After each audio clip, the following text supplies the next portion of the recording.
So hey guys, welcome to buzz tube. तो let's start buzzing. सबसे पहले बात करेंगे फुकरा इंसान के बारे में। जहाँ तो फुकरा इंसान के साथ में कांड हो गया हुआ एक्चुअली में ये कि उनको जाना था बैचलर पार्टी में फुकेट, ना टिकट इंसान के बैचलर पार्टी में नहीं, उनका तो ऑलरेडी शादी हो चुका है, तो कैसे हो सकता है। किसी और फ्रेंड के बैचलर पार्टी में जाना था, लेकिन उनके मम्मी पापा गए हुए कहीं और एंड उनका पासपोर्ट रूम में लॉक हो चुका है। तो उन्होंने डॉलर तो ले लिया था जाने से पहले कि बाहर जाना है, प्लान पहले से था, लेकिन पासपोर्ट लेना भूल गए थे। इसके लिए उनको बाहर से मैकेनिक को, मिस्त्री को बुलाना पड़ा, जो ताला तोड़ के उनके पासपोर्ट को दिलाए और यहाँ पे फाइनली वो जा पाएंगे। क्या कुछ हुआ, छोटा सा इंसिडेंट आपको दिखा रहा हूँ, अब खुद देख लीजिए। 3 पासपोर्ट होने के बावजूद भी मैं जा नहीं सकता क्योंकि मेरा पासपोर्ट तो अंदर है। और पता है दिक्कत क्या है, रूम के अंदर अलमारी है, उसका भी एक लॉक है, उसके अंदर पापा रख के गए पासपोर्ट। और पापा मुझे डॉलर तो देगा, कमाल करना कुछ पाजी कमाल करेंगे, हो जाएगा भाई। बात पता है क्या है, पापा मेरे को डॉलर तो देगा, बट मतलब मैंने पापा जब जा रहे थे, मैंने पापा को बोला पापा मुझे डॉलर दे दो, डॉलर दे दो, डॉलर दे दो।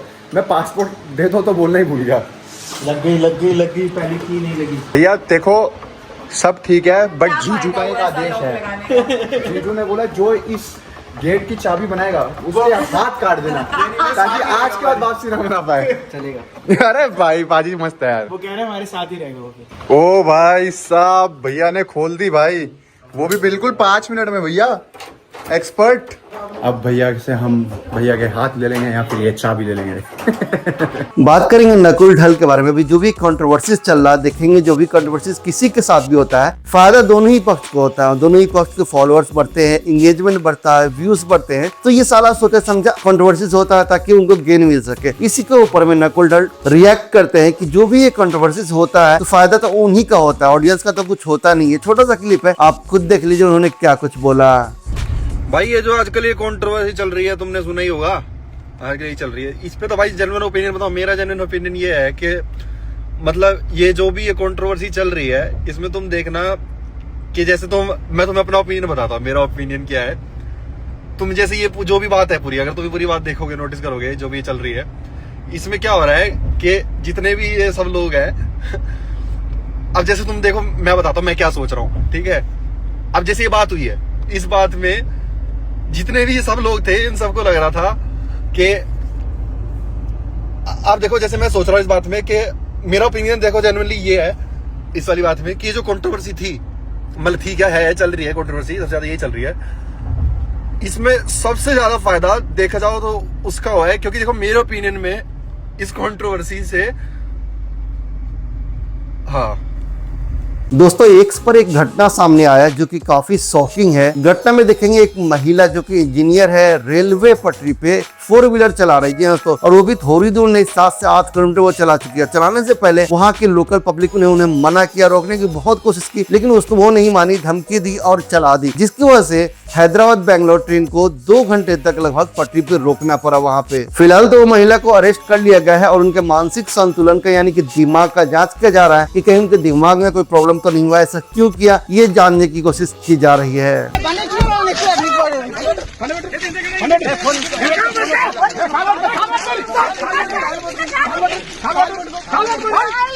तो यार हमारे देश में क्या कुछ हो रहा है, लोग क्या क्या कर रहे हैं, वायरल पता नहीं, ये वायरल होने के लिए किया गया है या किस लिए किया गया, जांच के बाद ही पता चलेगा। दोस्तों, इंस्टाग्राम पे एक अकाउंट है लप्पू सा सचिन, ना वो सीमा हैदर वाला लप्पू सा सचिन नहीं है, ये दूसरा लप्पू सा सचिन है अकाउंट है जो कि राजस्थान का है। और आपको याद होगा कुछ दिन पहले थारा भी जोगिंदर, उनके बीच में काफी कंट्रोवर्सीज हुआ था और काफी ज्यादा वायरल हुआ था वो झगड़ा। अब दोस्तों यहाँ पे देखेंगे जोगिंदर और बहुत सारे लोग एक मामा बोलते हैं जो राजस्थान जयपुर के ही है, जिनका नाम है राकेश कुमार जांगीर। तो उन्होंने यहाँ पे बास रिपोर्टिंग कराया लप्पू सा सचिन आईडी के ऊपर में और उसको रिमूव कर दिया गया है। तो अपने इंस्टाग्राम में वो शेयर करते हुए बताते हैं कि और लो पंगा, देखो पंगा लोगे तो यही होगा, और कैसे इंस्टाग्राम ने रिमूव कर दिया, सारा स्क्रीनशॉट उन्होंने दिखाया है। दोस्तों, चाहत यादव जो कि एलवीस यादव की फ्रेंड है, वो प्रतिभा के ऊपर में रिप्लाई करती है, रिएक्ट करती है। बेसिकली स्नैपचैट पे उनसे सवाल किया गया है कि दीदी प्रतिभा के बारे में कुछ बोलो, तो प्रतिभा के बारे में बोलती है वो बहुत ज्यादा बहादुर एंड अच्छे से मेंटेन कर रही है, बच्चे होते हुए भी वो डेली व्लॉग कर रही है, अपने सारे काम कर रही है। ये बात शायद से अज्जू को बुरा लगा, अज्जू ने रिप्लाई किया। अब दोस्तों चाहत ने फिर से उनको रिप्लाई दिया है। रिप्लाई में वो बोलती है कि मुझसे जो सवाल किया गया मैंने उसका जवाब दिया, मुझसे पंगा लेने की जरूरत नहीं है, अगर आगे कोई भी स्टोरी मुझे टैग करेगा कुछ भी करेगा तो उसको जवाब मिलेगा ही मिलेगा। क्या कुछ बोला चाहत यादव ने, आप देख लीजिए। मेरे को एक चीज़ बोलनी है कि 2 दिन हो गए ना, 2 दिन पहले मैंने एक स्टोरी लगाई थी ठीक है, मुझसे तुम लोगों ने पूछा कि आप प्रतिभा आपको कैसी लगती है, मैंने बता दिया। मैंने किसी का नाम नहीं लिया उस स्टोरी में, किसी को हेट नहीं थी, किसी को बुरा नहीं बोला था, ठीक है। उसके बाद भी बहुत चीज़ें हुई, मैं इग्नोर ही कर रही हूँ, बट मैं किसी को ये अलाउ नहीं करती कि आप मेरी रील या मेरी फ्रेंड की रील बना के आप उस पर कुछ भी गलत लिखो या कुछ भी स्टोरी मेंशन करो, जो कि करते हैं लोग, ठीक है। अगर आप वो करोगे और मैं देखूंगी लोग मुझे टैग करेंगे तो ऑब्वियसली मैं उसका रिएक्शन दूंगी, क्योंकि ये तो मैं किसी को अलाउ नहीं करती, ठीक है। आपने फ़ैन पेजेस बना रखे हैं, जिसके बना रखे हैं, अच्छा दिखाओ बुरा दिखाओ वो आपके ऊपर है। बहुत अच्छी बात है कि तुम लोगों के पास इतना खाली टाइम है, बट उस खाली टाइम में हमारी रील्स की कोई एडिट वगैरह मत करो, हमें कुछ मत बोलो जब हमने कुछ गलत नहीं बोला है। गलत बोलना ठीक है, बिल्कुल फ़ैन पेज वाले बन जाना जब हम अपनी साइड से कुछ गलत बोलें किसी को। मैं और हिमांशी अगर हम किसी को गंदा बोलते हैं तो ठीक है भाई, आप आना डिफेंड करने, लेकिन अगर नहीं बोला है तो हम सुनेंगे भी नहीं। तो ये चीज़ें अपने दिमाग में डाल लो। अगली खबर की बात करते हैं कीर्ति मेहरा की तरफ से। जी हाँ, तो आपको पता ही होगा जो कंट्रोवर्सी चल रहा है आज, जो कीर्ति ज्यादा कुछ तो बोलती नहीं है, नहीं इस बारे में ज्यादा कुछ उनके तरफ से बात नहीं आया, रिप्लाई नहीं आया। जो भी हो रहा है प्रतिभा बोल रही है या फिर अज्जू बोल रहे हैं। अब कीर्ति ने लास्ट कल स्टेप में बताया कि जो भी कंट्रोवर्सी हो रहा है, जो भी निगेटिव बातें हो रही है उनके बारे में, खासकर उन्होंने यूट्यूब न्यूज वाले को, जैसे हम लोग हैं, उनको टारगेट किया, उनको बोला है कि भाई तुम लोग तो यार मेरे निगेटिव को न्यूज को बहुत ज्यादा फैला देते हो, क्योंकि उधर से सारी बातें आपको पता चलती है, उनसे आपको कॉन्टेक्ट है शायद से, इसलिए क्योंकि उन्होंने टॉन्ट मारा, कॉन्टेक्ट तो किसी का भी नहीं है, तो इसलिए आपको सारी बातें पता चलती है और वो न्यूज आप फैला देते हो। और मेरे बारे में निगेटिव न्यूज होता है, कभी तो मेरे बारे में पॉजिटिव न्यूज वाला, मैंने बहुत अच्छे काम भी किए, जैसे आईफा गई, मैं गाड़ी खरीदी, मैं कंटेंट डालती हूँ, ये सभी तो बताया करो ना कि सिर्फ वही कंट्रोवर्सीज के पीछे पड़े रहते हो। हाँ जानती हूँ, समझती हूँ कि थंबनेल से, नाम से मेरे तुमको व्यूज आएगा, तुमको सब्सक्राइबर मिलेंगे, लेकिन इतना भी नेगेटिव मत बनो, पॉजिटिव भी कुछ दिखाया करो। क्या कुछ बोला कीर्ति ने, आप खुद देख लीजिए। What is this YouTube news channel वालों, what is this behavior? ठीक है, मैं मानती हूँ कि आप लोगों के व्यूज़ आते हैं हेडलाइंस में या थंबनेल्स में किसी इन्फ्लुएंशियल मेल का नाम डाल के या फिर इन्फ्लुएंशियल फीमेल का नाम डाल के। इसका मतलब ये नहीं है कि आप कुछ भी हेडलाइन बनाते रहोगे, कहीं से कुछ भी जोड़ते रहोगे और बेतुकी न्यूज़ छापते। चलो ठीक है, मैं कभी बोलती नहीं हूँ इस चीज़ में, जेन्युइनली मैं कभी नहीं बोलती कि अरे मेरे ऊपर ये वीडियो बना दी, मेरे ऊपर ये वीडियो बना दी। ये मैं 2015-16 में ही छोड़ चुकी थी, जब पहली किसी ने रोस्ट वीडियो ऐसे मजे मजे में बनाई थी हम लोगों के ऊपर, तो मैं बोलती नहीं हूँ। बट तुम, चलो ठीक है, मैंने एक गाड़ी ली थी, गाड़ी के बाद मैंने सलों का काम किया, उसके बाद मैंने घर लिया, उसके बाद मैंने एक और गाड़ी ली, मैंने 7 स्टेट्स किया, जो इंडिया में अभी तक किसी ने नहीं किया। इन सब की न्यूज़ कहाँ है यार? आप प्लीज़ नेगेटिव वीडियो बनाओ, प्लीज़ बनाओ, कोई दिक्कत नहीं है, मेरे को कभी कोई दिक्कत हुई भी नहीं है कि मेरे ऊपर ये वीडियो आ रही है या किसी और के ऊपर या मेरे किसी भी चीज़ के ऊपर आ रही है, तो मेरे को उससे कभी कुछ दिक्कत हुई भी नहीं है, क्योंकि एक्चुअल नॉलेज तो उन्हीं लोगों के पास है ना जिनके ऊपर आप वीडियो बना रहे हो। आप उनसे डायरेक्ट बात कर नहीं रहे हो, किसी से कुछ पूछ नहीं रहे हो, आप अपने अजम्पशंस पे या अपना पीओवी देके वीडियो बना रहे हो, विच इज़ ओके। बट उनकी जो अच्छी चीज़ें हैं उन पे भी वीडियोस बनाओ यार। आईफा पे किसी ने वीडियो नहीं बनाई, ये कीर्ति मेहरा आईफा में गई, ये भी थोड़ी सी बना देते तो हैं, अच्छा होता। इन लोगों ने ना अपना एक मोटिव बना लिया कि एक, कीर्ति में कोई अच्छी चीज़ है ही नहीं, दूसरी अगर बाय चांस गलती से कोई 1-2 अच्छी चीजें भगवान ने दे भी दी तो उनको नहीं देखना, उनको बिल्कुल इग्नोर करना है, आंखें बंद कर लेनी है।